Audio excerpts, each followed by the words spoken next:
শ্রীমদ্ ভগবদ গীতা ষষ্ঠ অধ্যায়।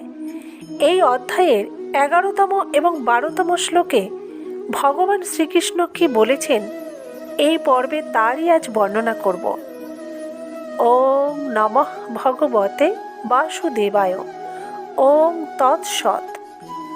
ভগবান শ্রীকৃষ্ণ 11তম এবং 12তম শ্লোকে বলেছেন, পবিত্র স্থানে নিজ আসন স্থাপন করবে। আসন যেন অতি উচ্চ অথবা অতি নিম্ন না হয়। কুশের ওপরে ব্যাঘ্রাদির চর্ম এবং তার ওপর বস্ত্র পেতে আসন প্রস্তুত করতে হবে। সেই আসনে উপবেশন করে চিত্ত ও ইন্দ্রিয়ের ক্রিয়া সংযমপূর্বক মনকে একাগ্র করে আত্মশুদ্ধির জন্য যোগ অভ্যাস করবে। এই শ্লোক দুটিতে যোগ অভ্যাস করতে যে আসনের প্রয়োজন হয় সেই আসনের নিয়মাদি বর্ণনা করা হয়েছে।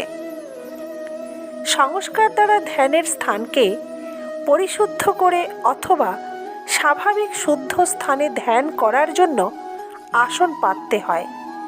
গঙ্গা তীর বা কোনো নদীর তীরে, বনে, গিরি গুহায়, পঞ্চবটিতে অথবা বট, আমলকি বা তুলসী তলার মতো পবিত্র স্থানে আসন করা উচিত। আসন সর্বদা নিজস্ব হতেই হবে। অপরের আসনে বসে কখনোই ধ্যান করা উচিত নয়, কারণ অপরের আসনে অপরের ভালো এবং মন্দ প্রভাব থেকে থাকে।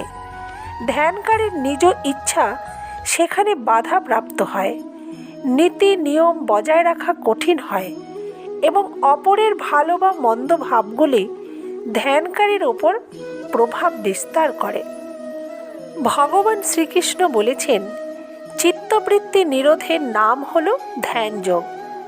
অভ্যাস ও বৈরাগ্য দ্বারা চিত্তবৃত্তিসমূহ নিরোধ করতে হয়।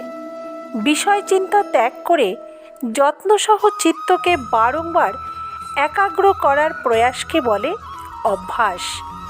দেহ, ইন্দ্রিয়, মন প্রভৃতি সংযত করে যোগে রত থাকতে হয়। অন্তরের অশুদ্ধি দূর করা এবং আত্মার শুদ্ধতা প্রাপ্তির জন্যই যোগাভ্যাস করা হয়। ধ্যান যোগ দ্বারা এক প্রকার শক্তি অর্জিত হয়।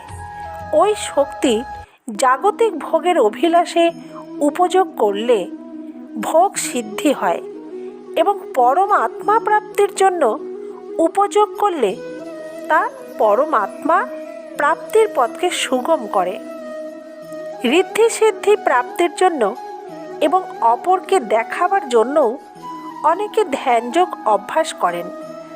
তারা কখনো সখনো কিছু কিছু সিদ্ধাই পেয়েও থাকেন, কিন্তু তাদের চিত্তশুদ্ধি হয় না। ওই সিদ্ধাই পরমাত্মা প্রাপ্তির বাধক হয়। ধ্যানে বসার শারীরিক পদ্ধতিকেও আসন বলে, যেমন পদ্মাসন, সিদ্ধাসন, সুখাসন প্রভৃতি। অনেকে মনে করেন ভয়ঙ্কর কঠিন বা অত্যন্ত শারীরিক ক্লেশদায়ক আসনে বসে ধ্যান না করলে সফলতা আসে না। এটি সম্পূর্ণ ভুল। শারীরিক কষ্টকর প্রক্রিয়াতে বসে ধ্যান করার অনুমোদন শাস্ত্রে নেই। নিজের শরীরের উপযুক্ততা মতো যার যে আসন প্রক্রিয়াতে বসে ধ্যান করা সহজ ও সুখপ্রদ হবে তিনি তেমন আসন প্রক্রিয়াতেই বসে ধ্যান করবেন, কারণ শরীরের ক্লেশেতে চিত্ত বিক্ষিপ্ত হয়। চিত্ত বিক্ষিপ্ত হলে মনে একাগ্রতা আসে না। মন একাগ্র না হলে পরম আত্মার সাথে যোগে যুক্ত হওয়া যায় না।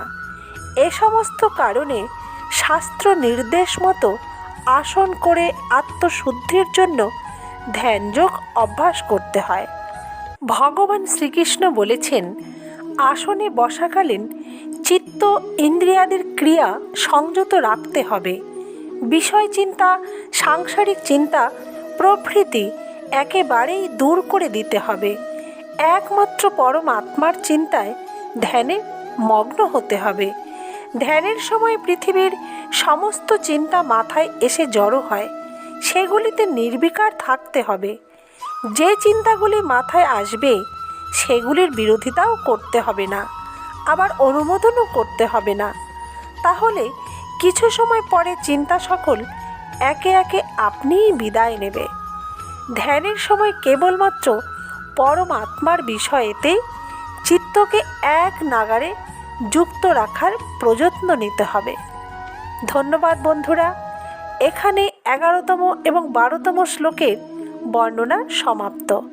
আমার এই চ্যানেলটিকে ভালো লাগলে অবশ্যই সাবস্ক্রাইব করে পাশে থাকবেন। লাইক, কমেন্ট ও শেয়ার করতে ভুলবেন না যেন। ভালো থাকবেন, সুস্থ থাকবেন। জয় শ্রীকৃষ্ণ। আপনারাও বলুন জয় শ্রীকৃষ্ণ।